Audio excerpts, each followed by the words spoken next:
Alright, Barak for Yahweh, Barak for Yahweh Shai, Barak for Yahweh, Basham Yahweh Shai, Basham Rakar Kadash, double honor to the apostles at GreatMillStone, you know, ruling well.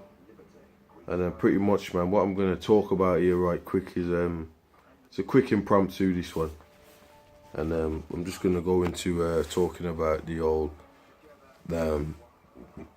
Trump thing, man.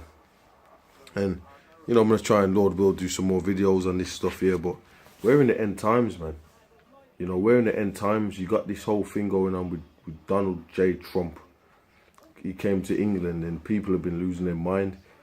And pretty much, you know, that dude's the king of Babylon. And we're, you know, to be honest, bro, it's a beautiful thing to see him over here causing so much controversy. The amount of people that have been out in the streets in this country, you know, people, he's rifling feathers globally. He's rifling people's feathers in the EU, and people's feathers that are part of NATO. He's rifling people in his own country, civilians. You know, this dude is causing so much controversy that the streets today were flooded out, and people don't know what to do, man. People are thinking, oh, well, how can he be a president with views like that? And obviously we know that all these devils have got the similar views, but he's coming bold with it, and that's what we want, man, because you know, that's how these prophecies, that's how they're getting pushed, man. The Lord told you these things are going to come to a climax. And that Donald J. Trump lad is definitely a man to push that.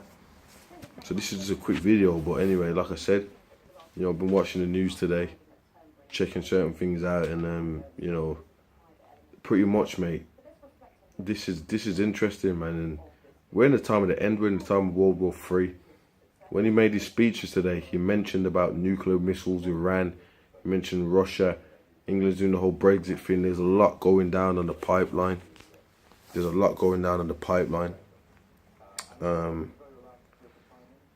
You know, and I'm gonna, Lord willing, like I said, I'm gonna do some more videos on this. But you know, this is something to rejoice about. It's something to keep your eyes open, because this dude's ruffling feathers. He's completely ruffling feathers, mate, out there. You know. And the scripture says that the vision shall speak, it shall not lie. So we're seeing that, man. He's talking about, he even mentioned in his speech about nuclear proliferation. He mentioned that about nuclear proliferation. He mentioned Russia. He's going to meet Russia. He's come to England. He's going to, you know, soon, after the weekend, he's going to where? Russia or whatever. Whenever he's going there. So they're going to have talks. And he mentioned he's going to talk about the war. Syria, this and all these different places. Put Iran's on their agenda, and the scriptures tells you when they go there, this thing's going down. Then you had the whole border things come up, because you see the whole thing that's happening with the Mexicans and other peoples. That's all about this World War III. That's about this end. Okay, that's all about this RFID mark of the beast, the border controls, people getting their kids taken from them. All this stuff is going to allude to that immigration. They're high on immigration. That's why a lot of those so-called mock attacks that was happening, that was for furthering that. Okay. So that's what's going on, man. So anyway, I'm going to wrap that out. It's a quick one. Lord, when I catch you on the next video, shalom.